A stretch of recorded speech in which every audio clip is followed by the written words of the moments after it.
প্রিয় দর্শক আসসালামু আলাইকুম, কেমন আছেন আপনারা? নিশ্চয়ই ভালো আছেন। আজকের ভিডিওতে আপনাদের সবাইকে স্বাগত জানাচ্ছি।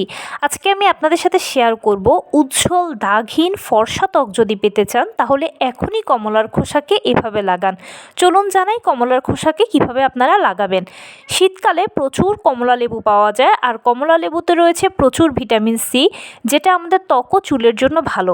আর সেজন্য আমাদের প্রতিটি ঘরে ঘরেই কিন্তু কমলা লেবু শীতকালে প্রায় কমন ফল থাকে। কমলা খাওয়ার পরে আপনি যদি ভিতরে ভিটামিন সিটাকে ইনটেক করেন তাহলে বাহিরে থেকে এবারে আপনি ভিটামিন সি এর সুরক্ষা দেবেন ত্বককে। কমলা খাওয়ার পরে কমলার খোসা আর ফেলে দেবেন না, খোসাটাকে সংগ্রহ করুন। খোসাটাকে আপনারা চুলায় অল্প পানিতে জাল করতে থাকুন। ভালোভাবে ধুয়ে নিয়ে চুলায় অল্প পানিতে জাল করবেন, একদম লো হিটে। জাল করতে করতে দেখবেন যে পানিটার রং চেঞ্জ হয়ে এসেছে। এরপরে পানিটাকে একটু ঘন করবেন, মানে আরও কিছুক্ষণ জাল করতে করতে এটা অটোমেটিক ঘন হবে। তারপরে সেই পানিটা একটা বাটি নেবেন, কমলা লেবুর খোসার পানি, এটা সবথেকে উপকারী। এটার সাথে মেশাবেন একটা ভিটামিন ই ক্যাপসুল, তার সাথে 1 চামচ অ্যালোভেরা জেল। বাস, এই 3টে উপকরণকে খুব ভালোভাবে একসাথে মিলিয়ে আপনারা ফেস ওয়াশ দিয়ে মুখ ধুয়ে নেবেন। মুখ ধোয়ার পরে আপনারা মুখে এটাকে অ্যাপ্লাই করবেন। এটা যেহেতু পাতলা টাইপের হবে তাই যে কোনো কটন প্যাডকে ডুবিয়ে এটা আপনারা মুখে অ্যাপ্লাই করবেন। এটা ভিটামিন সি সিরাম বা এটা কমলা লেবু সিরামও বলা যায় এটাকে।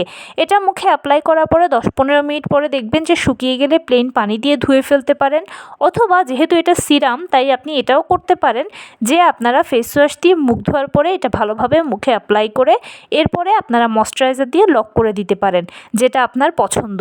1 সপ্তাহ যদি করেন তাহলে দেখবেন যে খুব ভালো একটা রেজাল্ট পাবেন। আর যদি আরও বেশি ভালো রেজাল্ট পেতে চান তাহলে কমপক্ষে 1 মাস তো ব্যবহার করতেই হবে। তো এই ছিল আজকের ভিডিও। কেমন লাগলো বলুন। যদি ভালো লেগে থাকে ও হেল্পফুল হয়ে থাকে তাহলে প্লিজ লাইক কমেন্ট শেয়ার করতে একদম ভুলবেন না। আর সেই সাথে আমার চ্যানেলটিকে সাবস্ক্রাইব করার বিনীত অনুরোধ রইল।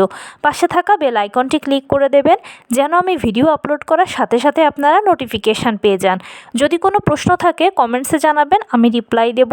প্লাস যদি কোনো পরামর্শ থাকে যে কোন বিষয়ের উপরে ভিডিও বানালে আপনারা উপকৃত হবেন সেটাও জানাবেন। আমি আপনাদের পছন্দের সর্বোচ্চ প্রায়োরিটি দেব। ভালো থাকবেন, সুস্থ থাকবেন। আসসালামু আলাইকুম।